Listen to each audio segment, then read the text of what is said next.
नमस्कार, आप देख रहे हैं हिंद आवाज मीडिया और मैं हूं आपके साथ वैशाली। आइए रुक करते हैं आज की खास खबर पर।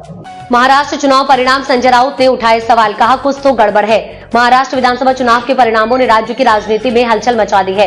राज्य की 288 विधानसभा सीटों के लिए हुए चुनाव में बीजेपी शिवसेना महायुति को भारी बहुमत की ओर बढ़ते देखा जा रहा है। वहीं शिवसेना यूबीटी के नेता संजय राउत इन परिणामों से नाराज है और उन्होंने चुनाव परिणामों पर गंभीर सवाल उठाए हैं। राउत ने कहा है कि इस चुनाव में कुछ न कुछ गड़बड़ है और उन्होंने इन परिणामों को पूरी तरह से खारिज कर दिया है। शिवसेना यूबीटी के नेता संजय राउत ने चुनाव परिणामों पर सवाल उठाते हुए कहा कि महाराष्ट्र की जनता का फैसला नहीं लिया जा सकता है। उन्होंने दावा किया कि वे जानते हैं कि महाराष्ट्र की जनता क्या कहना चाहती है।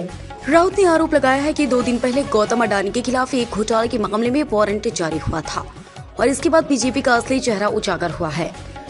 राउत के अनुसार इस घोटाले को भड़काने के लिए चुनाव परिणामों में गड़बड़ी की गई। उन्होंने यह भी कहा कि महाराष्ट्र और मुंबई अब गौतम अडानी की जेब में जा रहे हैं और शिवसेना यूबीटी ने इसका विरोध किया है। इसी कारण से राउत का मानना है कि चुनाव परिणामों को महाराष्ट्र पर थोप दिया गया है। चुनाव परिणामों पर संजय राउत के सवाल, संजय राउत ने चुनाव परिणामों पर कई महत्वपूर्ण सवाल उठाए हैं।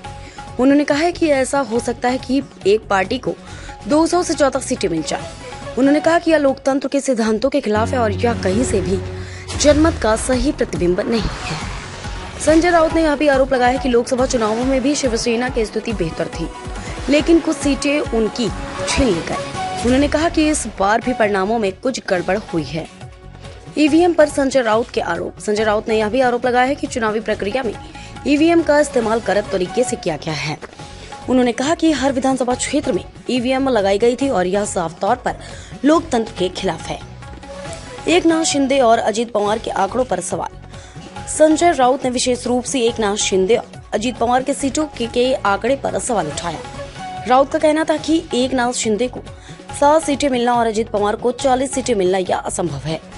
उन्होंने कहा कि क्या यह संभव हो सकता है कि एक ही समय में एक पार्टी को इतनी भारी सीटें मिल जाए, ताकि चुनावी माहौल कुछ और ही बता रहा था। राउत ने यह भी कहा कि शिंदे ने यह दावा किया था कि उनका कोई विधायक नहीं गिरेगा और यह आश्वासन देने का क्या मतलब है। यह उनके अनुसार चुनावी परिणामों में गड़बड़ी का एक बड़ा संकेत है। महाराष्ट्र की जनता का अपमान। संजय राउत ने यह भी कहा कि महाराष्ट्र की जनता के साथ धोखा हुआ है। उन्होंने दावा किया कि ये चुनाव परिणाम जनता की इच्छाओं के खिलाफ है और इसे कोई भी स्वीकार नहीं करेगा। राउत ने स्पष्ट किया कि शिवसेना, यूबीटी और महाराष्ट्र की जनता इस परिणाम को स्वीकार नहीं करेंगे।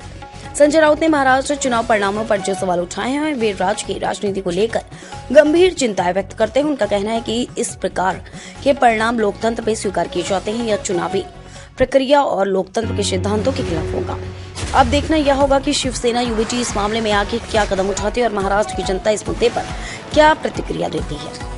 अब तक के लिए इतना ही। वीडियो को लाइक और शेयर करें और चैनल को सब्सक्राइब करें।